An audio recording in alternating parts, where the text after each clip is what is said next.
All right, let's talk about Jordan Belfort. You've seen the movie, you know the name. It's become this symbol of insane success and, even crazier excess. But behind all that Hollywood shine is a much, much darker story. One about fraud, manipulation, and just ruined lives. And that, right there, is the huge disconnect we're going to unpack in this explainer. I mean, how did a guy who scammed thousands of people out of their life savings become this pop culture hero, celebrated for the very things he went to jail for? It's wild. So to really get it, we've got to peel back the layers of the movie legend and find the actual man. Where did this guy come from? What was really driving him? And how in the world did he build an entire empire on a foundation of pure lies? And this slide just lays it all out, doesn't it? On one side, you have the myth, the financial wizard, the parties, the genius. And on the other side, the cold, hard reality, a convicted felon whose scams absolutely wrecked the finances of normal people, and for all that, he served less than 2 years in prison. Belfort's story, you see, it doesn't kick off on Wall Street. Nope. It starts in Queens, with this deep, deep hunger for money that was there from the very beginning.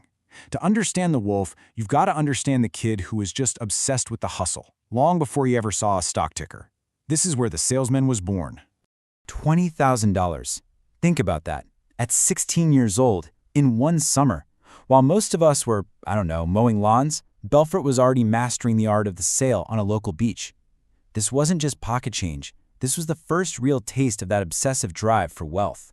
For a minute there, he did try the normal path. He enrolled in dental school, but on the very first day, the dean says this to the class. And what does Belfort do? He literally stands up and walks right out. He wasn't there to be a dentist. He was there to get rich. So that path was over before it even started. So what's next? He starts selling meat and seafood door to door out of a truck.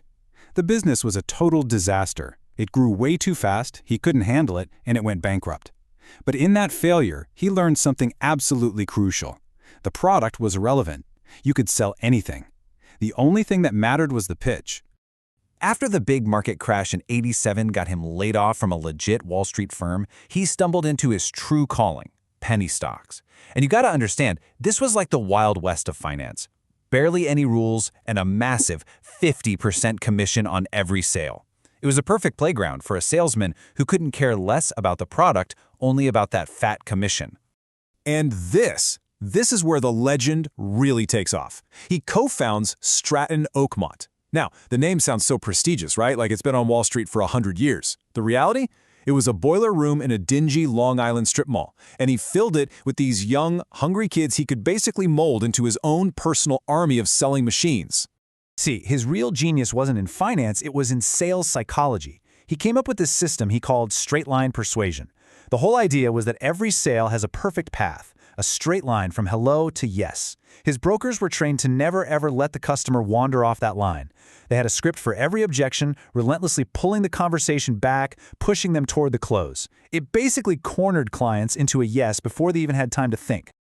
So, what was the engine for all this? A classic scam, the pump and dump. It's brutally simple. Step 1, Stratton would secretly buy up a ton of stock in some worthless company. Step 2, his army of brokers gets on the phone, uses that straight-line system to create this insane buying frenzy, which jacks the price way up. Step 3, once it's at its peak, Belfort and his inner circle dump all their shares, making millions. And then Step 4, the stock price completely collapses, leaving all their clients holding worthless paper.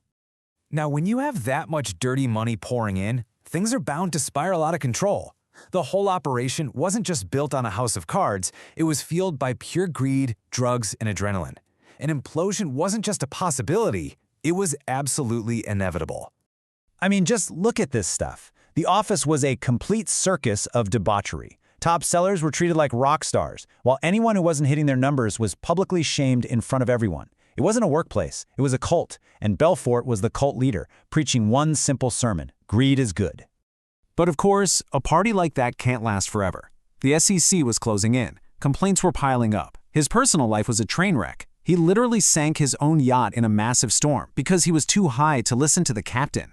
Then the FBI raids the firm, and even then he makes a huge mistake, illegally wiring millions to a Swiss bank account while he's being investigated. The walls were finally closing in. So he's staring down 30 years in prison. And what does Jordan Belfort do?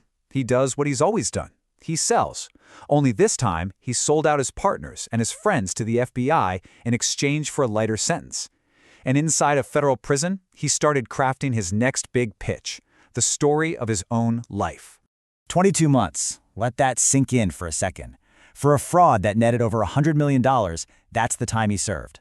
And it wasn't some high-security prison. It was a minimum security camp where he played tennis and planned his big comeback by writing his memoirs. And you'll never guess who planted the seed in his head. His cellmate was Tommy Chong. Yeah, that Tommy Chong, from Cheech and Chong. He was listening to all of Belfort's insane stories and was the one who told him, man, you've got to write this all down. And so he did. And he was smart about it.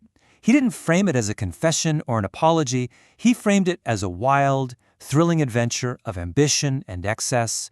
The book became a bestseller, which led right to the Martin Scorsese movie. He had successfully sold his own crimes back to the public as entertainment, turning his criminal record into a brand new kind of fame. But here's the thing.